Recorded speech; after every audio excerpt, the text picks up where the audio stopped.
ಎಲ್ರಿಗೂ ನಮಸ್ಕಾರ, welcome back to my channel. ನಾನು ಮಾಲಾ ಭರತ್. ಇವತ್ತಿನ ರೆಸಿಪಿ ಸೂಪರ್ ಟೇಸ್ಟಿಯಾಗಿರುವಂತಹ ಎಗ್ ಪೆಪ್ಪರ್ ಫ್ರೈನ ಮಾಡ್ತಾ ಇದ್ದೀನಿ.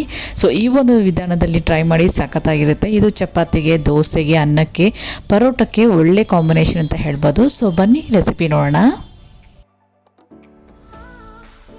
ಮೊದಲಿಗೆ ನಾನಿಲ್ಲಿ ಒಂದು ಅರ್ಧ ಡಜನ್ ಮೊಟ್ಟೆಯನ್ನು ಚೆನ್ನಾಗಿ ಬಾಯ್ಲ್ ಮಾಡಿ ಅದನ್ನು ಸಿಪ್ಪೆ ತೆಗೆದು ಈ ರೀತಿ ಕಟ್ಟರಲ್ಲಿ ಕಟ್ ಮಾಡ್ಕೊಂಡಿದ್ದೀನಿ. ಸೊ ನಿಮಗೆ ಕಟ್ಟರ್ ಇಲ್ಲ ಅಂತಂದ್ರೂ ಚಾಕುಲು ಕೂಡ ಈ ರೀತಿಯಲ್ಲಿ ಕಟ್ ಮಾಡ್ಕೋಬೋದು. ನಂತರ ಇದನ್ನು ಕಟ್ ಮಾಡಿ ಇಟ್ಕೊಂಡಾದ್ಮೇಲೆ ಒಂದು ಬಾಣಲೆನ ಇಟ್ಟು ಅದಕ್ಕೆ ಒಂದು 2 ಟೀ ಸ್ಪೂನ್ ಅಷ್ಟು ಎಣ್ಣೆನ ಹಾಕಿ ಸ್ವಲ್ಪ ಸಾಸಿವೆ ಹಾಗೆ ಸ್ವಲ್ಪ ಹಸಿಮೆಣಸಿನಕಾಯಿ ಕಟ್ ಮಾಡಿ ಹಾಕ್ಕೊಂಡಿದ್ದೀನಿ. ಹಾಗೆ ಒಂದು ಮೀಡಿಯಮ್ ಸೈಜ್ ಈರುಳ್ಳಿ, ಒಂದು ಮೀಡಿಯಮ್ ಸೈಜ್ ಟೊಮೆಟೊನ ಈ ರೀತಿಯಾಗಿ ಸಣ್ಣಗೆ ಹಚ್ಕೊಂಡು ಹಾಕಿದ್ದೀನಿ. ಅದಕ್ಕೆ ಒಂದು ಅರ್ಧ ಟೀ ಸ್ಪೂನ್ ಅಷ್ಟು ಜಿಂಜರ್ ಗಾರ್ಲಿಕ್ ಪೇಸ್ಟನ್ನು ಕೂಡ ಹಾಕಿ ಹಸಿ ವಾಸನೆ ಹೋಗೋವರೆಗೂ ಹುರ್ಕೋಬೇಕು.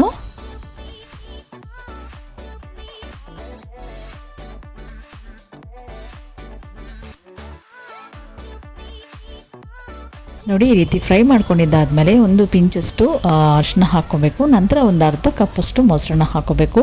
ಈ ಮೊಸರು ಹಾಕ್ಕೊಳ್ಳೋದ್ರಿಂದನೇ ಈ ಒಂದು ಪೇಪರ್ ಫ್ರೈಗೆ ತುಂಬಾ ಒಳ್ಳೆ ಟೇಸ್ಟ್ ಕೊಡುತ್ತೆ. ಮೊಸರನ್ನು ಕೂಡ ಹಾಕ್ಕೊಂಡು ಇದನ್ನು ಚೆನ್ನಾಗಿ ಫ್ರೈ ಮಾಡ್ಕೊಂಡಿದ್ದಾದಮೇಲೆ ಖಾರಕ್ಕೆ ತಕ್ಕಷ್ಟು ಅಚ್ಚಕಾರದ ಪುಡಿ, ಒಂದು ಅರ್ಧ ಟೀ ಸ್ಪೂನ್ ಅಷ್ಟು ಧನಿಯಾ ಪುಡಿ, ಸ್ವಲ್ಪ ಗರಂ ಮಸಾಲ ಹಾಗೆ ಮೊಟ್ಟೆ ಮಸಾಲ, ಒಂದು 2 ಟೀ ಸ್ಪೂನಷ್ಟು ಮೊಟ್ಟೆ ಮಸಾಲನ ಕೂಡ ಹಾಕ್ಕೊಳ್ಳಿ.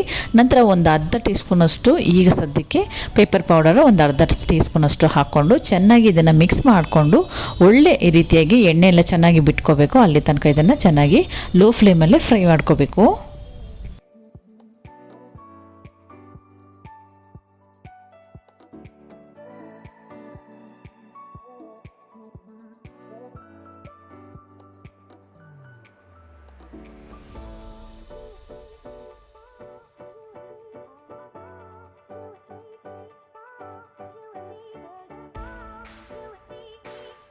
ನೋಡಿ, ಮಸಾಲೆ ಎಲ್ಲ ಚೆನ್ನಾಗಿ ರೀತಿಯಾಗಿ ಫ್ರೈ ಆಗಬೇಕು. ಈ ನೋಡಿ, ಎಣ್ಣೆ ಎಲ್ಲ ಕ್ಲೀನಾಗಿ ಬಿಟ್ಕೊಂಡಿದ್ದೆ. ಈಗ ಒಂದು 1/4 ಗ್ಲಾಸಷ್ಟು ನೀರನ್ನು ಹಾಕ್ಕೊಂಡು ಚೆನ್ನಾಗಿ ಫ್ರೈ ಮಾಡ್ಕೊಂಡಿದ್ದಾದಮೇಲೆ ನಾವು ಆಗಲೇ ಕಟ್ ಮಾಡಿ ಇಟ್ಕೊಂಡಿದ್ವಲ್ಲ ಮೊಟ್ಟೆನೆಲ್ಲ ಹಾಕಿ ಮಸಾಲೆ ಚೆನ್ನಾಗಿ ಮೊಟ್ಟೆಗಳಿಗೆ ಎಲ್ಲನೂ ಹೊಂದ್ಕೋಬೇಕು. ಅಲ್ಲಿ ತನಕ ಚೆನ್ನಾಗಿ ಮಿಕ್ಸ್ ಮಾಡಬೇಕು.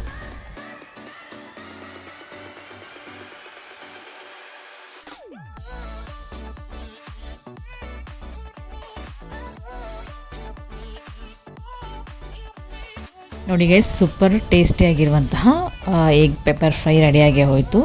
ಇದು ಚಪಾತಿಗೆ, ದೋಸೆಗೆ, ಅನ್ನಕ್ಕೆ ಹಾಗೆ ರಸಮ್ ಮಾಡಿದಾಗ ಕೂಡ ಇದು ಸೈಡ್ ಡಿಶ್ ಆಗಿ ಕೂಡ ತೊಗೋಬೋದು. ಸಖತ್ತಾಗಿರುತ್ತೆ. ಸೊ ಒಮ್ಮೆ ಟ್ರೈ ಮಾಡಿ ಹೇಗೆ ಬಂತು ಅಂತೇಳಿ ನನಗೆ ಕಮೆಂಟ್ ಸೆಕ್ಷನಲ್ಲಿ ತಿಳಿಸಿ.